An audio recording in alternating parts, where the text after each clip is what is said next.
and welcome to Psych Sessions, conversations about teaching and stuff. I'm Eric Landrum, along with Garth Neufeld, your podcast hosts. As the name implies, we center on conversations about teaching, but we often veer into other interesting topics, which is the end stuff. This is episode number 53, where Garth and Eric had the opportunity to interview Jordan Troisi from Sewanee, the University of the South in Sewanee, Tennessee. We recorded this interview at STP's annual conference on teaching in October 2018, and our thanks go to Jordan for providing the space at that conference and for his support of the podcast. Now, before you hear the interview, as is our typical fashion, please allow me to share some listening tips and some of my favorite moments. And if you have a moment, please subscribe to us on iTunes through Apple Podcasts, because that helps us pop in the research results, and while you're there, your ratings help us too. And to be honest, if you're having as much fun with the podcast as we are, go to your Alexa device and say, "Alexa, open Psych Sessions podcast," and just watch what happens. It's a real treat. All right, now on to Jordan and his podcast recording with Garth and I. It was a total blast. First off, we're really fortunate that he was able to fit us in the Saturday morning of ACT. At that conference, it's a 1.5 days. He is the convention coordinator. He's the director, and yet he found time to meet with us. And so we're so thankful. Really, we're so blessed that he made the time for us. So first off, it really starts off, maybe the first 10, 15 minutes of the interview is about insider information about ACT and how he runs it and the organizing committee that he works with. And so if you're interested in the inside baseball, if you will, you're really going to enjoy that. We get to the backstory, as we often are wont to do. Jordan grows up, born and raised in Michigan, near close to Lansing, and so Michigan State was an obvious choice. He thought about Central Michigan, but he ends up at this place called Albion College, and he tells that backstory, thinking about being a secondary education major there. Actually, he was for quite some time, and then he kind of has a crisis, and his advisor, a longtime advisor, helps him out and helps him through that. His name will not be unfamiliar to regular listeners as well as to those in the STP world. Drew Christopher, who still is a faculty member there at Albion as we record this. And so Drew Christopher plays a huge mentoring and friendship influence on Jordan Troisi's career. And I don't really want to tell you any more about that. I want you to hear it in Jordan's own voice and his own words, because it's just lovely to hear the impact that a meaningful mentoring relationship can have on a student. And it can have a lifetime impact on making all the difference. And I know I have conversations from time to time with my colleagues at Boise State and my colleagues across the country, and we forget sometimes that little comments can have major positive and occasionally negative impacts on our students. And my hat's off to Drew and what he's allowed to do and able to do at a small private liberal arts school, and to invest in each individual student as he does. And for those of us at larger schools, we try to mimic that as much as possible, but we know the challenges are greater and they're different. And so it's an awesome story. I don't want to go into any more of it. I want you to listen and enjoy it in Jordan's own words. We talked a little bit about luck and privilege, not too much. And I hope to get into this. I'm in that point of my own career where I'm reflecting back on things and what I've been able to do. And I know privilege has a lot to do with the opportunities I've been afforded. And so I hope that's a theme that I get to talk about with future guests as well. Something I really liked about Jordan is that he doesn't have really the 7-year itch. I got a feeling he's got about the 2.5 year itch, meaning he gets something, a new idea, he kind of jumps into it, he kind of wraps his head around it, he gets good at it, and then he starts looking for something else. And so I kind of admire that about him. He just doesn't want to go with the flow. He needs to stretch his skill sets from time to time. He talks about that towards the end of the podcast recording. And then we just ended on other things. We kind of circled back to ACT and future plans and things like that.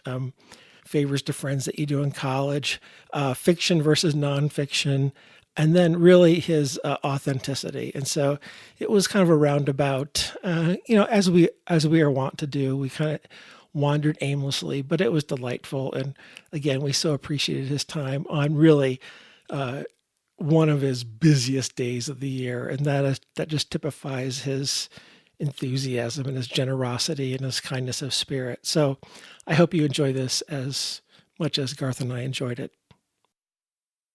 Welcome to another episode of the Psych Sessions podcast. We've been normally opening these by thanking our host, Jordan Troisi, who is the Director of Programming at ACT, and we'll do that again. However, we have the extra special opportunity to thank him in person because he is our guest. Thank you, Jordan. Of course, thanks. So glad you all could be here. So glad to be talking with you. And so it's amazing that you have squeezed in an hour on the Saturday morning of ACT 2018 in October. I guess we'll start with where we are now and work our way backwards. And so we're about ready to close this convention in a couple hours. How's it gone from your perspective? It's gone great. I tell you what, you prepare as much as you can ahead of time. You get a good group of people working with you, good hotel staff, good AV folks, and then just hope that no fires start, and hope it all comes together and makes it simple when the time comes. And it's been a great year. Conference attendance is up this year. We got 280 people this year. It's the biggest it's ever been to my record, and we're having a great time. Awesome. Do you think that? Hey, look at that. Garth's with us. Hi, Garth. Hey, guys. Oh, hey. Hey, what's going on? Sorry, buddy. No, that's fine. Do you think everything went off without a hitch? You don't have to tell us what didn't work, but from my perspective, I didn't see anything didn't work. I mean, for the most part, yeah, we had a few little glitches here and there, but we get everything right back on track and keep it going. So yeah, I cross my fingers that every year at ACT could be just this way. How do you deal? I'm sure you've had experiences. Is this your second year in this position? Second year in the position, yep. And I'm sure you've experienced, or maybe you haven't, some complications along the way. How do you deal with those? Are you good at that? I try to be good at it. Really, I think you just have to understand, like in all endeavors that are performance-based, some things will go as planned, some things won't. Try to problem solve and figure it out when the time comes, and I've been pretty fortunate that we haven't had any real big hiccups. Just a couple of things that I say, hold on, I need to reflect or talk with my team about this and come up with a solution. So, yes, like I said, I'd be happy if each year ACT could go just like this. Let's keep this train running. So this might be unfair to ask you at this moment in time, but we've got you here, and so you've done it twice. Is it enjoyable? Is it a fun task? Is it a rewarding task, or is it just as it comes around every year in October? Is it just a chore? And do you wish you hadn't done it by the time it comes around? I mean, here's the deal. I really love being a part of this, doing ACT. Take on this position a couple of years ago. Got familiar with it with Natalie Lawrence, who's the former director, and spent some time sort of shadowing and seeing what was going on there. And here's the thing. I wouldn't be the director of ACT if I didn't really love the people and love what we were doing at it, right? So, I have my moments where, I'm going to reply to a lot of those emails right before the conference. But here's the thing. You get there, the people you know are there, the new faces are there, the folks that you're excited to meet. And that's what it's all for, right? You put on a great program for them. They have fun. They enjoy it. They come back. That makes everything else just wash away. Sure, it's a lot of work at times, but that said, this is what we do this for, right? We do this because we care about teaching, care about teachers, want them to have a great professional development experience, and I hope that's what we're able to do. Well, I think there's some real kudos to you for what you're doing in that. A couple things. And so attendance at ACT has continued to climb. Something that you've implemented, and I think maybe it was in the works before you came along, is that we tended to be fixed in Atlanta for some time, and now you've moved it to 2 cities.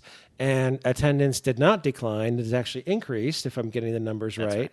And so, Jordan, I'm not the official representative of STP. I guess that would be Sue France, and I haven't gotten this directive from her.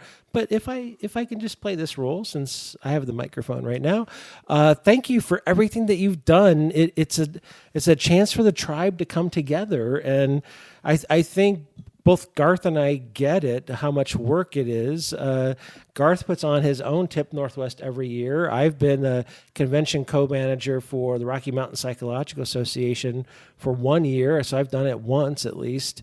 We kind of get the scope of the amount of work it is, and it's awesome. It's flourishing, and that is in large part to what you're doing. So thank you. Thank you. It's very generous of you. I will say, as a point of clarification, so prior to my becoming director, the executive committee had decided to move it from place to place. I'd love to take credit for it, but fortunately, the honest person in me can't take credit for that one. However, the selection of sites, cities and that we'd be located in, hotels that we'd be located in, those are things that I've had a heavy hand in, and I've been pleased to do it. I get to look around at hotels all across the country. We now have approval for me to do a site visit at one city every year to pick out a hotel, and I did that for the upcoming ACT 2020 in Pittsburgh last spring. I tell you what, if I could every year just go ahead and agree to visit a city and check out hotels for 4 days and sleep for free, eat for free at each one, I would happily do that the rest of my life. So it's a perk. It's a perk. That's right. So that's part of the fun of it. So I think one of the real values of moving it place to place. One, the folks that are regulars, they get to go to a new place, check out a new part of the country, and things like that. But then I think, if I really had to pin down issues with the increase in attendance, I think a big part of it has been, with some help from the steering committee that works with me, doing some localized recruitment, right? So reaching out to the nearby colleges, reaching out to the nearby high schools, and saying, hey, this conference is, it's getting bigger, but it's not terribly big. Maybe you never heard of it, but it's some teachers of psychology who are really passionate about what's going on here. I mean, here we are in Phoenix right now. We've got way more representation out of Phoenix and Arizona than we've ever had. So we moved to San Antonio out of Atlanta. We're here in Phoenix this year, Denver next year, Pittsburgh the year after, and then we'll figure out where after that. What was your strategy for recruiting local folks? Because it's interesting that you say that. I've met so many people from Arizona, and I suspected that you guys reached out, but what was the strategy? Yeah, that's a good question. So the way that we have opted to approach it is I have a steering committee that works with me every year to help me with the programming, review the proposals and things like that. I make a point to try to recruit a steering committee member somewhere nearby where the conference is going to be. Serves a lot of functions, right? They can tell me where the good restaurants are. They can tell me maybe I can ship some things to them, bring them to the conference, things like that. One of the other things they do, they know the nearby schools, they know the colleges, the high schools, things like that. One of the things we've been really pleased with here in Arizona is we've been connected with some really good systems of colleges nearby. Julie Lazara, who's on our steering committee, connected us this year, and then some consortiums of nearby high schools. So we reach out to the local folks that are working with me directly and say, can you put together a little email list for me, and I'll email them. I'll tell them all about the conference. I'll give them the website, and maybe you get 5, maybe you get 10, maybe you get 20. Who knows? But yeah, it's really a boots on the ground initiative. Do what you can to get to the people who are right nearby, and people drive in an hour, half an hour, 2 hours. It's a lot easier than flying all the way across the country. Better for your budget too. Do you have, or do you know the answer to this question? Would be my question for you. Is I definitely know there's some high school teachers who came. Mm-hmm. At TIP Northwest, we have difficulty running our program during the week, our conference during the week, because it's so difficult for high school teachers to get away and be a part of it. Has that conversation come up with your steering committee? And if so, have you guys addressed it anyway? Or yeah, It hasn't come up with the steering committee. As of right now, we're following the model of doing Friday and Saturday. And yes, it is definitely tougher to get our high school affiliates coming with us and joining us on Friday. We've got our Saturday programming. I think, there are some that will take that day on Friday for professional development. Although that said, I know there are lots of school systems that make it difficult. So we just kind of cross our fingers and see who we can get. We haven't addressed it directly. It's definitely something we could look into. But as of right now, the decision to go with Friday and Saturday, that's above my pay grade, I suppose. Is there a 1 day option for ACT? Can you pay for the 1 day? As of right now, we don't have one, but I see no reason why we couldn't. Yeah. So I promise we're not going to spend our whole time talking about ACT, but we got the guy. In the room. So we want to the right guy, by the way, the absolute right guy, as far as I can tell. So it seems like it's been very strategic from Atlanta to San Antonio to Phoenix. Now you're circling back east to Pittsburgh. So is that a strategic move, or just happen to be the best cities with the best rates, the best? Yeah. So it's a bit of both. Every year when we look for new sites, a priority for me is let's move us to a place that we haven't been too terribly near before. And we look, for regions, but we also look in some places that are farther away farther away from where we might be trying to target, just to see what the rates are. Okay. The way it works, we send out information to the hotels through the city bureaus, the visitors bureaus, and then we request proposals from them. That's the terminology. Request RPF? for proposal. Yeah. So when RFP. That's right. Sorry. Yeah. Edit, Garth. That's an edit point. I think we'll leave it right there. Oh man, really? That's how we're gonna play? All right, game on, boys. I didn't know that. I would have thought that you have to approach hotels. I didn't know this whole system's in place where obviously they want our business. It's huge for them, right? Yes. So they put in the effort. Yeah, so the way we do it, and it's how lots of conferences work, you describe the nature of your conference, what it's going to be like, what it will entail, how many people you think you're going to have. Usually you send it to the visitors bureau of a city who can then filter it to the hotels. That filters it to the hotels, and they say, you know what, this conference is going to bring in, maybe it's 50,000, maybe it's 100,000. If it's a bigger conference, it's going to bring in lots and lots of money. And they say, you know what, I think we've got the space, I think we've got the hotel rooms, I think we can do the catering for this event. Let's put our name in the hat. They send along the information. I get all that info, and then I take my pick of who seems like a good city and a good hotel. Ideally, we take a little visit and see what's going on there, see what the hotel really looks like when you get there. Turns out they all look pretty nice when they send you their photos. They don't send you the crummy photos. They only send you the good ones. So we pick from there. We put out the fact that hotels can make an awful lot of money on a conference. Lots of people staying there, eating there. So they express their interest, and we see what seems to make a good fit for us. So you're signing the contract. You've got to make sure you've got to make hotel nights. You've got hotel nights equal number of free conference rooms. So you're doing that, and you're running the conference. Yep. Wow. So I end up spending a good amount of time between about January and April doing the stuff to select a subsequent site, and that frees me up to do submission reviews in April and through the summer, and then really get set up to go for the conference, which is in October, and August, September, October. So here's my last one before I'm ready to move along, which would be. Would you have any sites in mind, not that you can share them, beyond Pittsburgh, or is that too far out? Well, I tell you what, we haven't gone about any decision making yet. We will go about that in the next couple of months. Give me a little month off here, and then we'll. You know what, Jordan, you've done such a fantastic job. I'll give you 2 months off. Perfect, man. Perfect. Absolutely. We haven't looked yet, although I would say we're interested in bringing this to new places, and some of the places we haven't been out in Pacific Northwest yet. We have been in Atlanta some years ago, but by the time we'd be back, it will have been about 4 or 5 years. So maybe we'll look in the Southeast as well, but to be determined. We'll see. I'll give a 30-second pitch for Boise, Idaho. Idaho. I'd make sure that you have some local representation and some great restaurants downtown, walkable from the biggest bass population outside of the Basque Country. So there's some really cool things that are walkable from a nice 4-star hotel downtown. Anyway. All right. That's nice. Any word up Boise? any other ideas up in the Northwest that we've heard about? Oh, yeah. We'll host you up there. Seattle's way too expensive, but Boise is much more my. affordable This for the dynamic is typical interesting. college student. You should see what this guy can do, though, to solve a problem. I bet you he could solve Seattle. Why have to solve Seattle when you come to Boise, Idaho, and be hosted like kings and queens? Well, you know, direct flights and all. Should I leave you two alone? You two want to keep this going? No, I'll battle for Boise. Yeah, What month are we in then? October. Is there snow already? No, but I rest my but- case. No, I think there's a little maybe dusting. Yeah, but you know what? by We now. have sunshine. That's true. All right. Touche. On the one hand, sunshine. On the other hand, snow. We'll see what we get. No, we don't have snow in October. Probably will that year, though.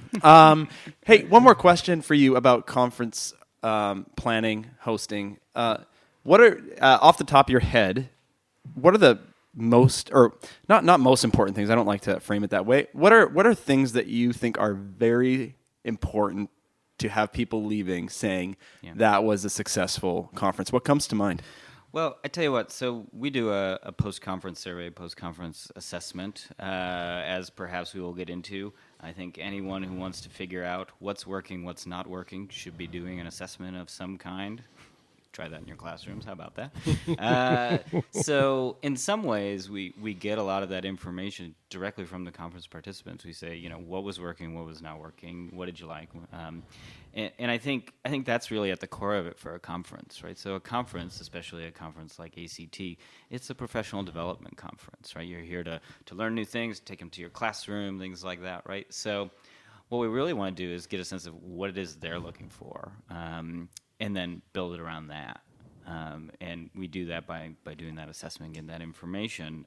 In some ways, I treat this like I would do for all kinds of things, including my own teaching, through a process of what's called backward design. Are people familiar with that term? I think now they are. Yeah. Some are, some aren't. Yeah. So I serve as the co-director of the Center for Teaching at Sewanee, my home institution, the University of the South in Tennessee, and things like backward design, pretty common lingo within faculty development and educational development circles. But that's the way I think about all kinds of things, right? I think about what's the goal you want at the end.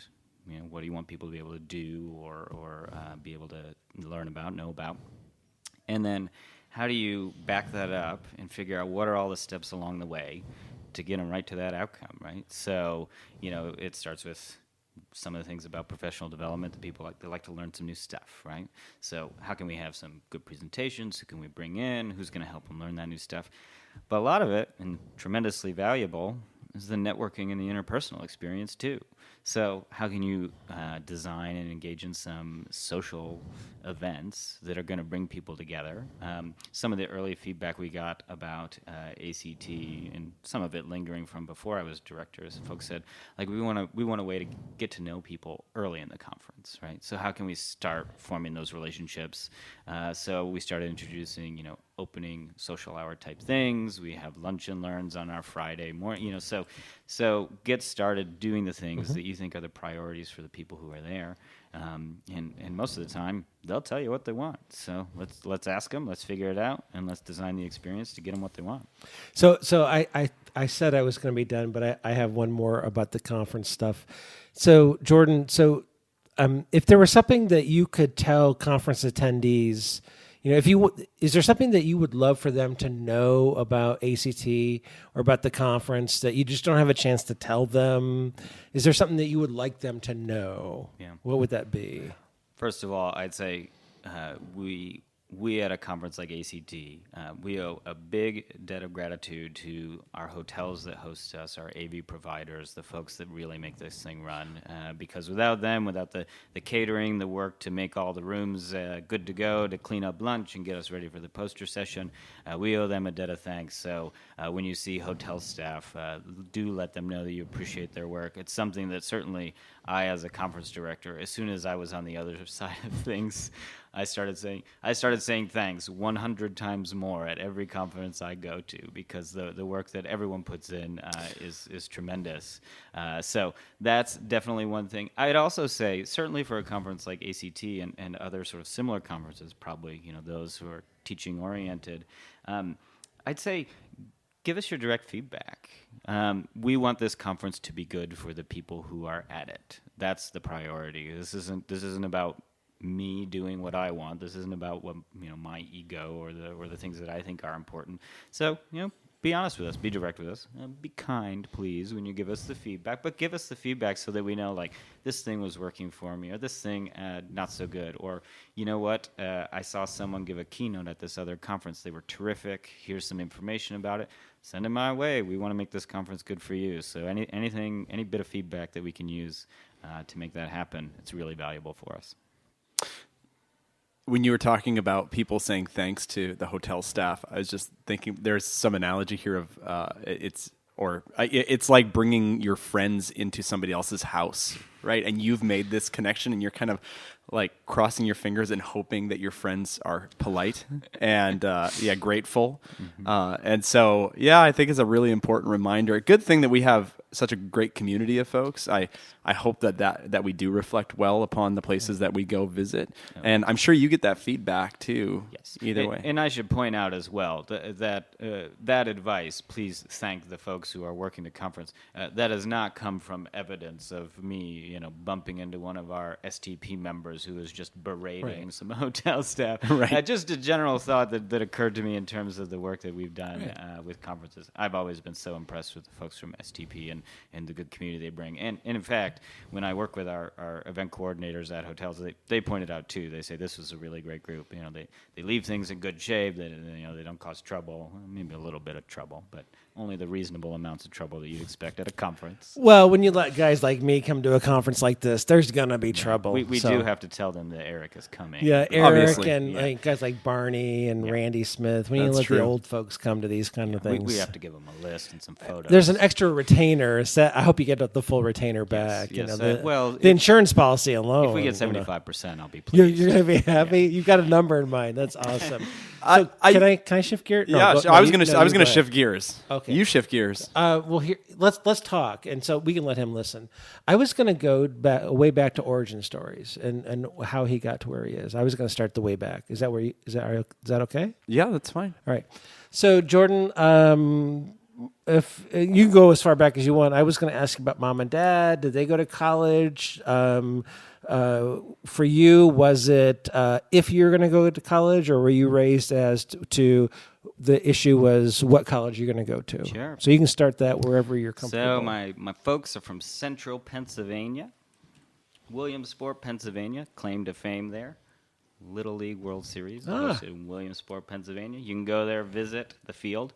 It's actually a really funny phenomenon. If you ever do, you can see the field, and as you walk up to it, you'll have a weird visual perspective thing because it looks like a professional ballpark, but in fact it's tiny because it's made for youngsters.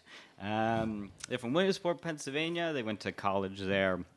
Dad got a degree in business, served as an accountant and controller at various organizations. Made his way to Michigan. I was born and raised in Michigan.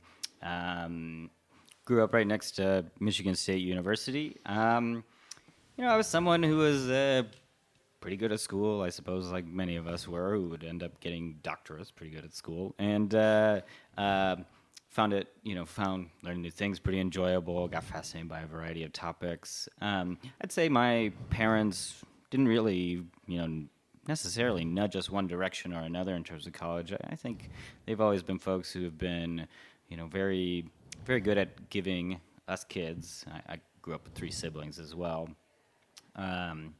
Gave us a lot of autonomy and had us go in whichever directions that we saw fit. So they didn't really push us one way or another. For me, it made an awful lot of sense. Like, I was always someone who really wanted to learn more and like the environments that learning and speaking with people about ideas offered. So, I mean, I knew quite early on when I was a youngster that I'd be going off to college somewhere. It was a matter of where and what kinds of things I wanted to do. So 3 kids all together, or are you plus 3? There are 4 in total. I am the third of 4 of us, 1 sister, 2 brothers. And so you're, and where are you in the birth order? I'm the third of us. So my sister is the oldest. I've got an older brother, myself, and then a younger brother. Okay, all 4 go to college? With the exception of my sister, who spent a little time in college but ended up going elsewhere. In fact, it's kind of an interesting story. We all do vastly different things. So my older sister massage therapist, yoga instructors, got a couple of kids as well. My older brother has a Master's of Fine Arts in painting and drawing. I myself, PhD in psychology, and my younger brother recently finished up his doctorate in statistics and is working for a consulting firm. So we're all over the board. Clearly, our parents did not tell us what to do because we all did very different And things. it sounds like you're all wildly successful. Well, I like to believe it. But, No, seriously, I meant that. Yeah, wildly successful. you know, I think we've really followed the things that we cared about. And I think that's, you know, if I had to pick something that I thought was important for parents, of course, it's because it happened to me. I think it's really valuable for parents to see what it is their children are really passionate about, and just give them the support to go that way. I'm no developmentalist. I'm no family therapist either. But to me, that's what seemed to make sense for me, and that's something I really appreciated. You know, on the receiving end. So so I happen to know where your undergraduate was, and I'll let you tell that story in a moment. But why not Michigan State? Because it was just in your backyard. Well, I tell you what. So it was in the hopper, right? So when I went off to college, I thought I was going to go into secondary education. I thought I wanted to teach things like high school English and high school psychology. Those were the fields that I was most passionate about at that point in time. And at the time when I was applying to schools, I applied to schools that I knew had strong teaching programs, which included, certainly at the time, I haven't kept up, but Michigan State University and Central Michigan University both have very good teaching preparation programs. And I also applied to Albion College in some ways, well, I'm sure we're going that direction, in some ways because you know, I ended up interacting with them as well as many other schools, as you would through their admissions offices, and I don't know, really got a different feel from them. Really felt like I was getting a good degree of attention and information, and that they were really interested in having me there. It was the only liberal arts school that I ended up applying to, and I ended up, in fact, going there. Certainly, Albion College, with its then population around 1,700 students, much different than the 50,000 you'd see at Michigan State. So yeah, that it just ended up making a lot of sense, and I knew a couple of folks that had gone there in, some years before. You know, friends of my brothers, friends of older siblings, and you know, they were folks that I respected very much and valued their opinion, and talked to them about it, and they said it was a really great place to be, and they were right. And so when you go to Albion, do you declare psychology as your major when you get there? I do not. No. So, well, I tell you what, this is a long story, but I'll try to condense it so that it just we could be here all day. So when I go there, I want to go into secondary education. That's my plan. I like the fields of English and psychology. The way the program works there, you take some education courses, you take courses in a major and minor field. That's how they prepare the teachers there. But I was also a member of the Honors Institute that was on campus, and one of the programs that they had there at Albion at the time, I believe they still have it, I can't say with certainty, but for incoming honors students, they had a program that was called a Student Research Partners Program, and what that program entailed is that professors who were on campus already, that were interested in having student researchers do some work with them, put out a little paragraph description of the type of research that they're doing. The students get that file, and they say, you know, I'm kind of interested in this field, or I have this experience, or I don't know why, but I just want to I want to put my name out there and work with this professor who's doing this kind of stuff. So they send out that information. I say, I look at the stuff in psychology. I think it looks pretty cool. It looks pretty interesting. I had then some background in undergraduate psychology, not at the AP level, but an elective course, and statistics as well. And I thought, you know, psychology makes a lot of sense given this background. And one thing leads to another. I end up meeting up with Drew Christopher in August of 2002, sometime before the semester begins. I've heard that name before. It turns out many people have among this STP crowd. Andrew Christopher, still at this point the editor of Teaching of Psychology, although soon that will be shifting roles as well. His was the project that sounded the most interesting to me. I didn't know anything else about him or anything when the time came. We met up, started doing research right from the get-go at my time at Albion College. It ended up being a tremendous opportunity for me. all along, throughout college up until my junior year, I thought I was going to go into secondary education. I thought I was going to primarily teach English high school courses. I thought that's what made sense for me. I thought that's what I wanted to do. Funny story about that. Take a lot of education courses. You end up doing some observations in high schools, middle schools, things like that. I think I realized a couple semesters in, hey, Jordan, you didn't really like high school.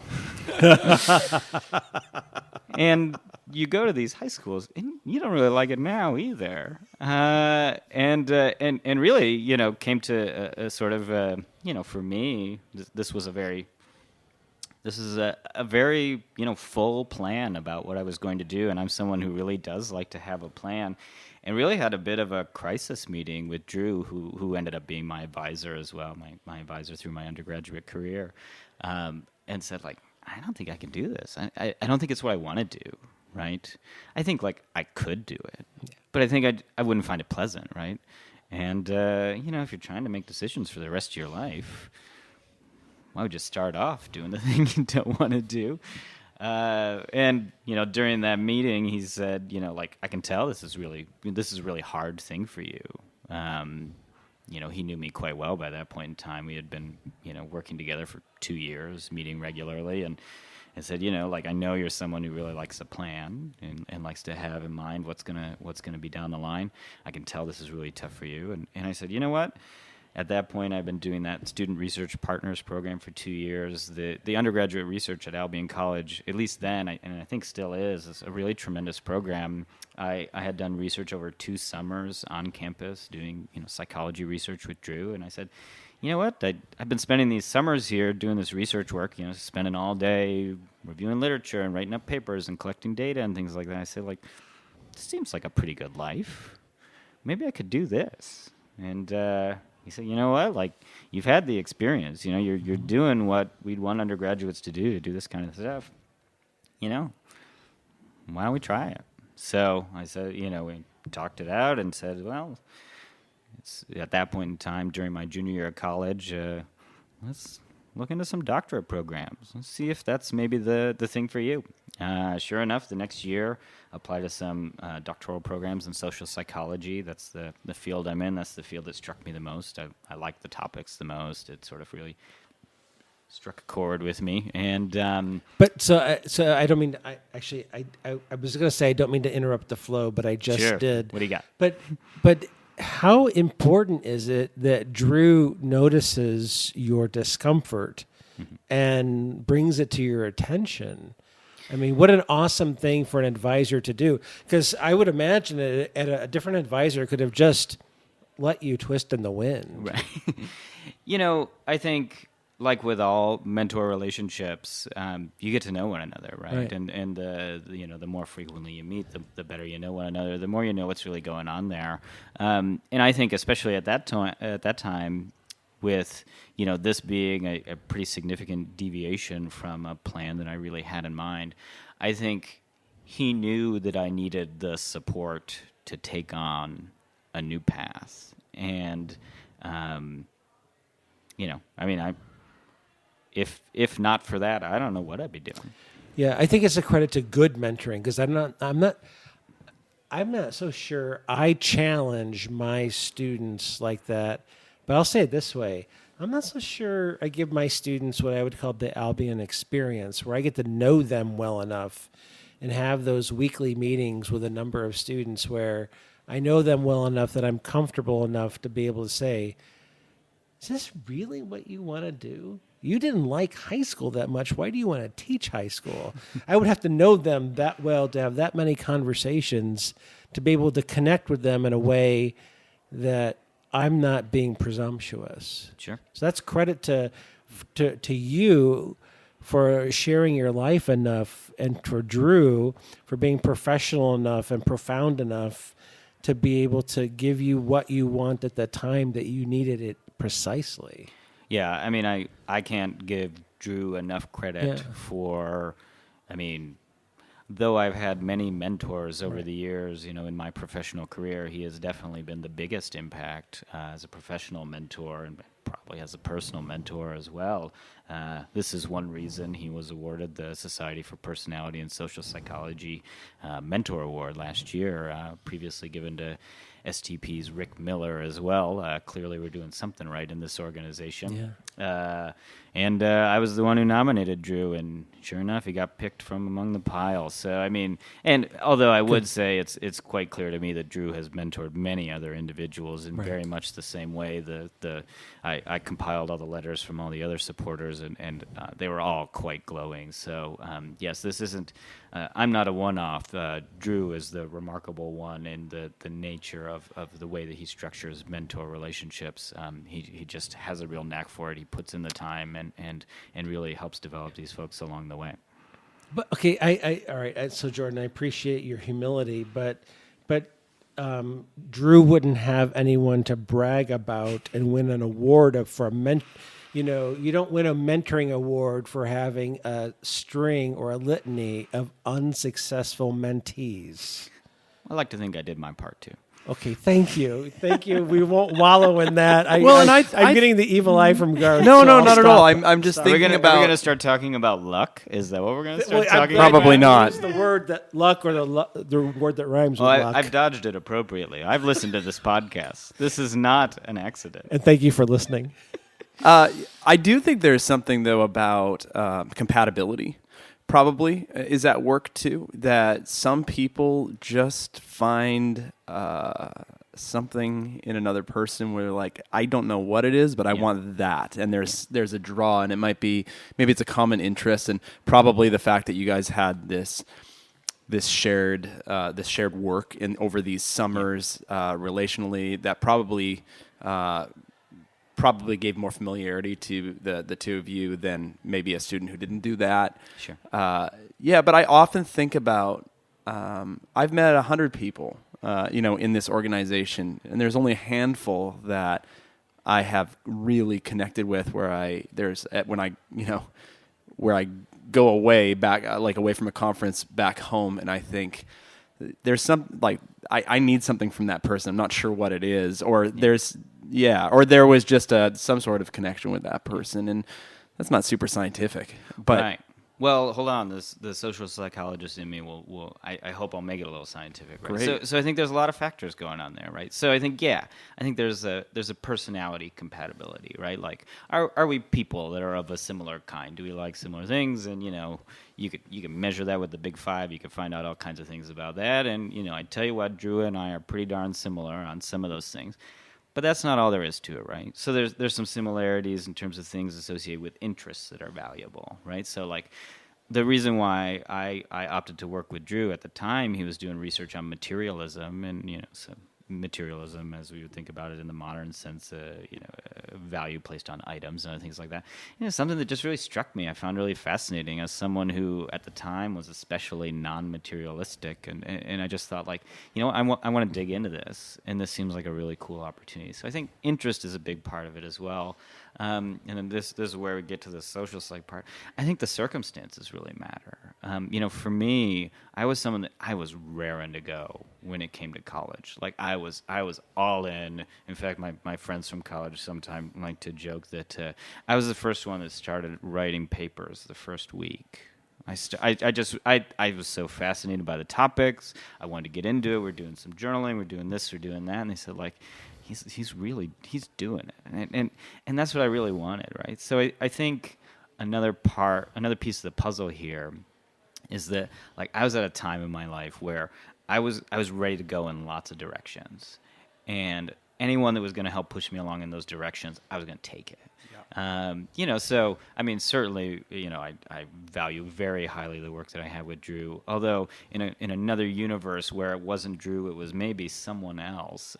Maybe I would have gone that direction just as seriously. And so I mean, hard to say, but certainly I think the dynamic that emerged there was one that was very fruitful for the kinds of things that would unfold. And I'm just pleased to have been a part of it. It made me who I am today. So why were you ready to go? So part of this links back to the fact that I didn't really like high school very much. I found it. I mean, I went to an okay public high school. Sure. Not amazing, not poor. Not a problematic school or anything like that. But I think a big part of it for me was that, like, I wanted the intellectual challenge. I felt like high school got me, part of the way there, but I felt like there was more that I could do. I also really wanted, I mean, the 18-year-old young man in me really wanted the fact that I wanted the social environment that I thought that college would offer, right? I wanted people who were intellectually curious. I wanted to talk with people. I wanted a new scene, right? I wanted to not be someone that folks had known for 8 years since he was 12 years old and things. Like I wanted to strike out on my own in some ways. And I think that's one of the great opportunities for going off to college. Start over. Right? Yeah, a fresh start. And, and not to say that it has to be something that, you completely divorce yourself from anything you've done previously, but to say, you know what? Here's the time to really try to make this thing a part of my identity and make that a part of my social relationships. Let's work at it and let's do it. So in many ways, I viewed going off to school as an opportunity to take on those things, and I loved it there. I mean, you could barely keep me away from campus. Anytime I could be there over a break, over the summertime, anything like that, I wanted to be there. It was such a fun place. It was intellectually stimulating, and it was fun too. I mean, you get to know great people. Are you still intellectually stimulated and is that a major part of your career choices, is to be in environments that continue to give you this, to feed this in you? I think I'd say so, yeah. So the way that I have often, when I take a step back and reflect on what's been happening, in my career from postgraduate school to my early teaching career and things like that, I find that every couple of years I take on something very new and in some ways big. I started teaching full-time, 2011, so I've been at this about 7 years at this point in time. So getting to know the ropes, getting to figure out how it's going to work in the classroom, what students are going to be like, how those interactions are going to be. I taught for a couple of years at Widener University, 3 years there before taking my tenure-track position at Sewanee, University of the South in Tennessee.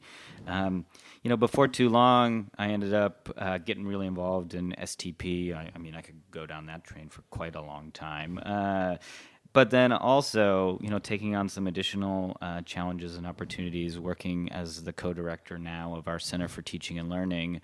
And I've talked with folks about this, and they say, like, you're doing a lot, or you're rather quickly taking on new things or new roles or things like that, and I don't know. For me, I see the challenge, I see the opportunity. I say, like, here's something that I think I could be a part of and help out and move in a positive direction. I think I've got, whatever it is that I pursue, I think I've got some skills that would lend itself well to it. I don't, it's not a priority for me to be the leader in any of these things. If that's what is needed, I'm happy to do it. But I just like seeing what we can come up with. What we can come up with the people that I'm working with, and moving the things that I care about with the groups of people that I care about in a positive direction. That seems to keep me going, and that's what keeps me moving from one thing to the next as I take on new or different roles as we move along. I just want to backtrack for just a minute, because there was something that you were talking about that I think is really intriguing and impressive to me, which is, if you had a less than stellar high school experience for whatever reason, and I think it's a very unusual reaction to be looking forward to college.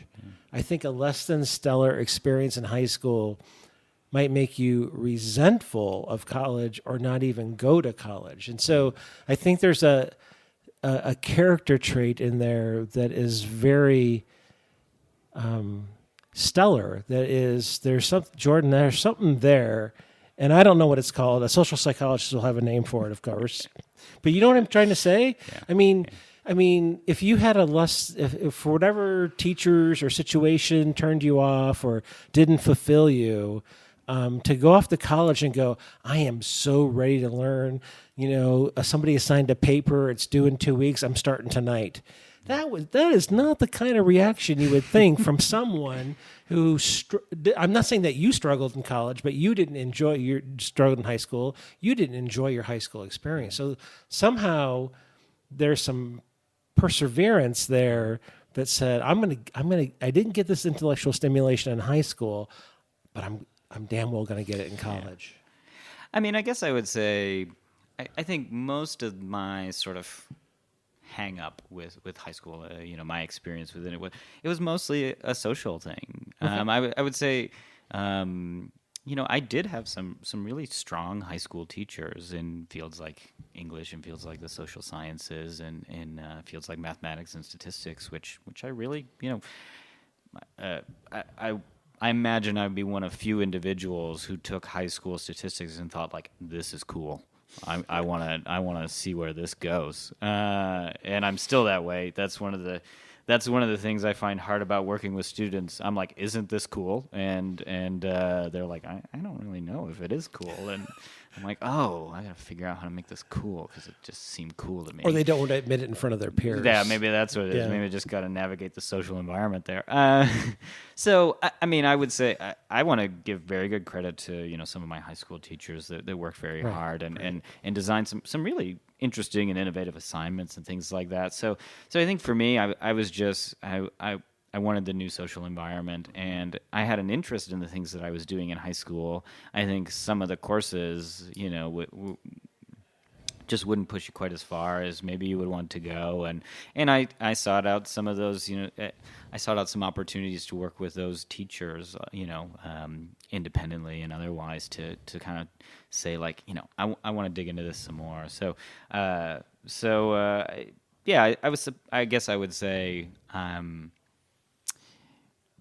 I certainly don't discredit the folks that I worked with prior to going off to college. I think just the environment was one that wasn't 100% right for me, and then I thought like, here's a chance to sort of just blossom in the direction that you want to. Right. I wasn't trying to discredit anyone. Yeah. I was trying to give you credit for flourishing through something that was suboptimal. Well, you are very kind. Thank you, sir. You're welcome. You know the right answers. You know how to shut Eric up. You give the right answers. If he says it's luck, then he gets punished. So it's like... Hold on. Sure. Let's go there, because I've been thinking about this a lot. I'm a listener on this podcast. I appreciate that very much. I've heard a lot of perspectives. I want to hear what you think about this. Okay, sure.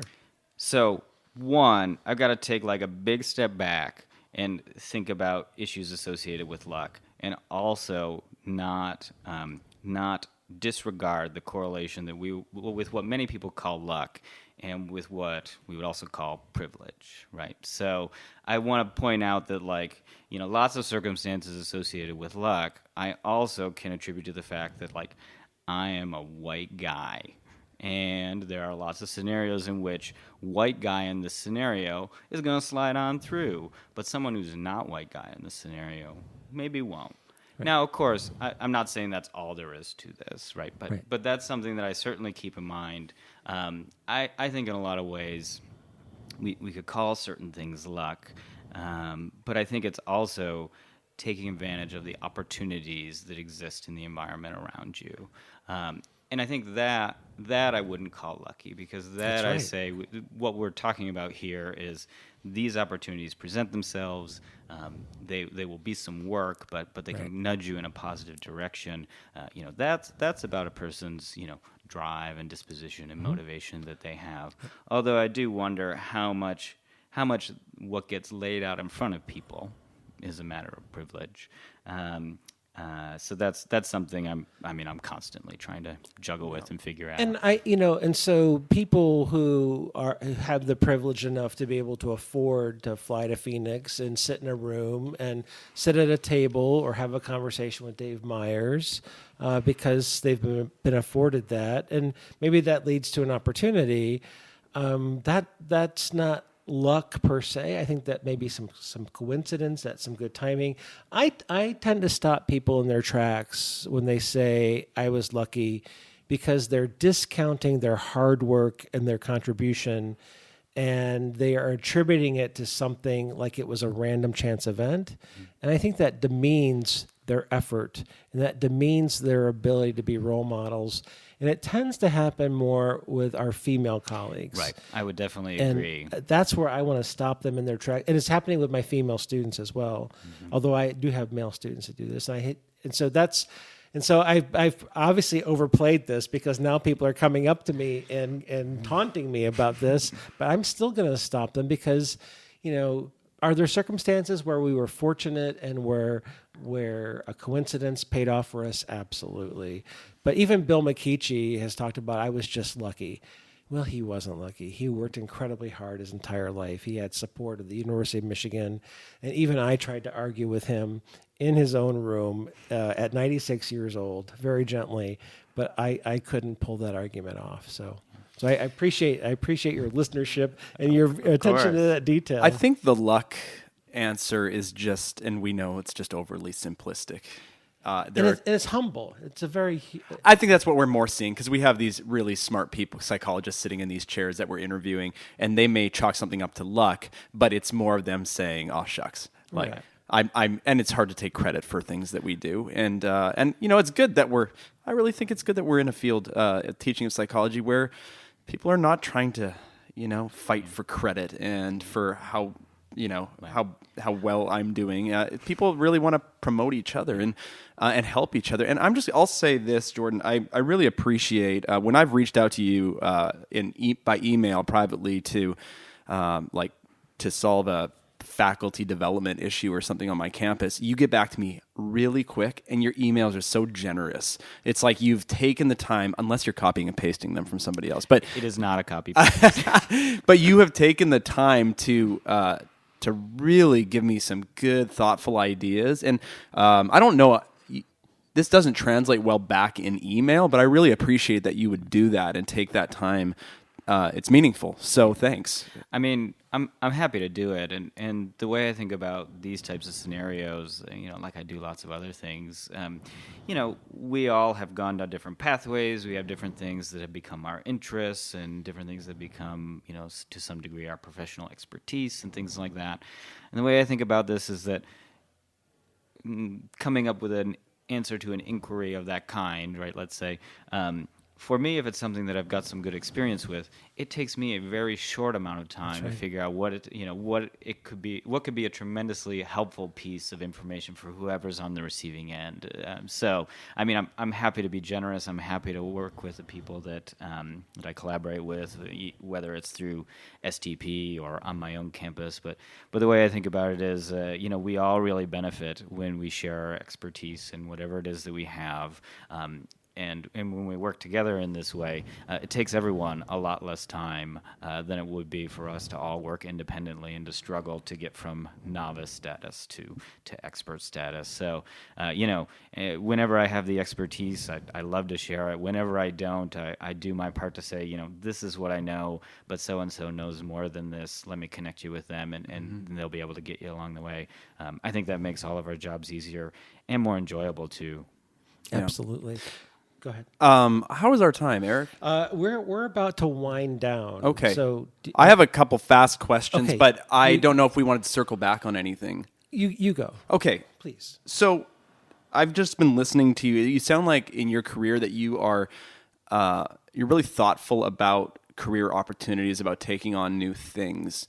So here's two-part question. One is, do you know already the things that you want to do and that you haven't done yet? And you don't have to talk about what those are, but do you think about those things? That's a good question. I would say I'm at a point now where rather than being able to guess and anticipate what that next thing's going to be, I'll know by feel when I've started doing a little bit of that. right? So I sort of, I started, I serve as the director of ACT now. But before that, I served on the conference committee for ACT when Natalie Lawrence was the director of the conference. And I thought, this is kind of cool. Let me see what's going on here. Or the same was serving as the co-director of our Center for Teaching and Learning at Sewanee. I got involved with those folks, and I had a background in the scholarship of teaching and learning. I thought, I've got something to contribute here. Started serving on a task force that was putting that center together. So no, I don't have some master plan. I haven't written down, Jordan, at age 35, make sure to do this, and at 40, you'll be here. I just see what strikes me and what is something that makes me interested. But I would say, a big part of it, it's not just the sort of the intellectual spirit of whatever it is. It's the communal spirit, right? So it's who are the people I want to be around, and that's something that has made me tremendously, had to develop a tremendous sense of gratitude for STP. I wouldn't do this work if it weren't for these people. It's the people that make it worth doing, and then you'll work your heart out, right? You just will, because you care about them and what's going to happen for them. So I think I know the answer to the second part of my question, which is, do you know when to say no to something, and have you figured that out yet? I'm getting better at it. Yeah. I'm still not very good at it. I put myself at like the 20th percentile at saying no. Well, and that should probably naturally increase as you get older, right? I think that's with our colleagues. No? Eric's making a face. Eric, I'm making a scrunchy face only because guys like the two of you and so many of our colleagues, men and women out there, as you get older, you're going to keep getting better and getting more expertise, which means you'll get more offers to do things, which means it'll get harder to say no. I think there's definitely there's a piece of that. Yeah. Too many confounding variables. Let's run this study. So I'd say there's a couple of things to keep in mind there. One, the more experience you have in any realm, whether it's very specific or general, the easier it is to do certain things, right? So, right. If I was starting to direct this conference this year instead of a couple years ago, it'd be a big thing, right? And I had to figure it all out. So you develop some expertise. There are ways of streamlining how these processes go. It doesn't require quite as much thought as it did when it did initially.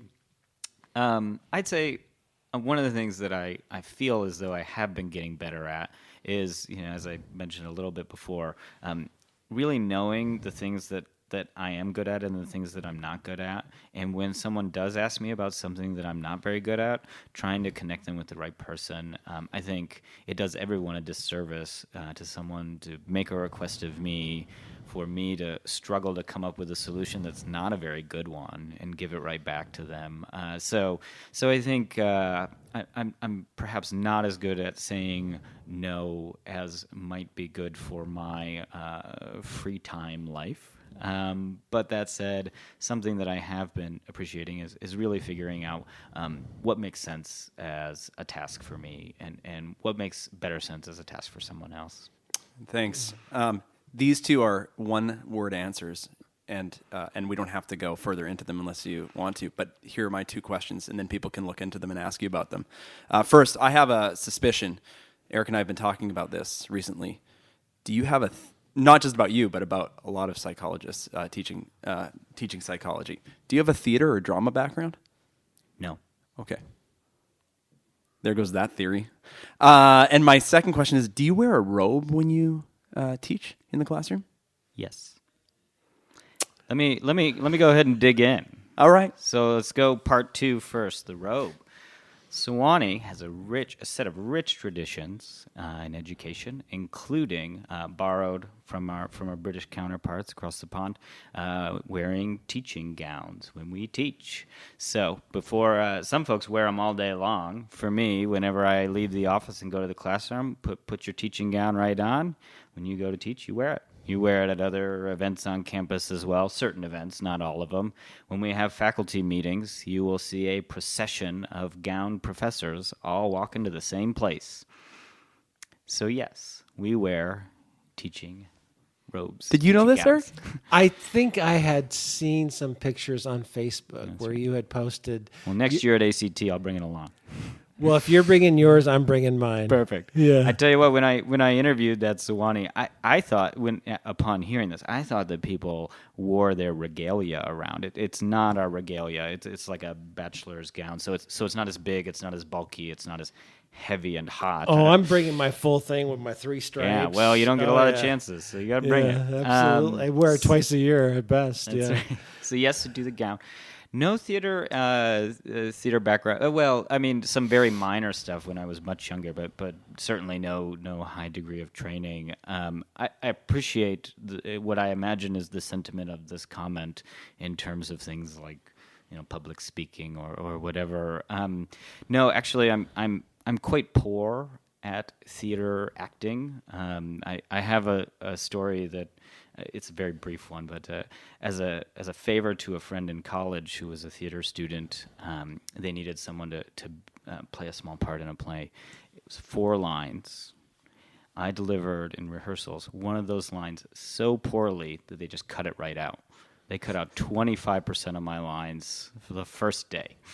No, the thing is, and here's how it all. I'd say this is how it all connects. I'm not very good at pretending. Like I'm not very good at thinking about what would this fictional character be thinking. For me, when it comes to things like public speaking or teaching, I mean, it's not acting. Like that's me, and those are the ways that I think, and these are the people that I care about, and the message that I want to deliver. So I think like this is the real emotion. This is the real thought that I'm having about it. So when it comes to, I try to be very prepared when I give remarks or give a presentation or a talk. And I think about, well, who's the audience? What are the ways in which, I have what I hope to be something valuable to say to this audience? And how will we connect, right? And I think there's lots of ways to think about it, and those who are really conscientious about it can come up with some great ways to connect with audience members. And I've come to enjoy it really immensely over the years. I got real nervous early on giving talks and things like that, but now, for the most part, with the exception of maybe the first 30 seconds or so, I feel pretty comfortable, and I enjoy it a lot. Well, Jordan, that's the perfect segue because that strikes me as that you're being very authentic. That you can't be fake, that you can't put on, you can't play a role, a persona, that you're very authentic.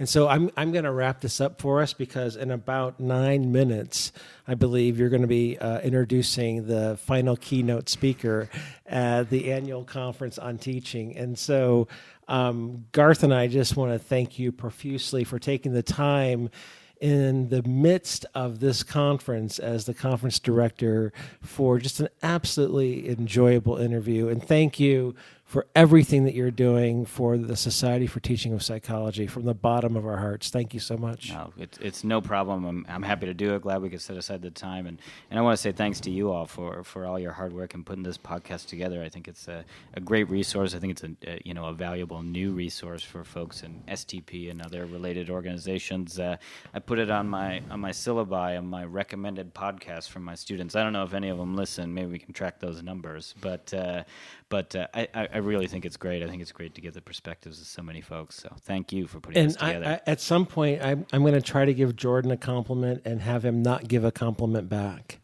Do you think we can make that happen? I doubt it. Good luck, Eric.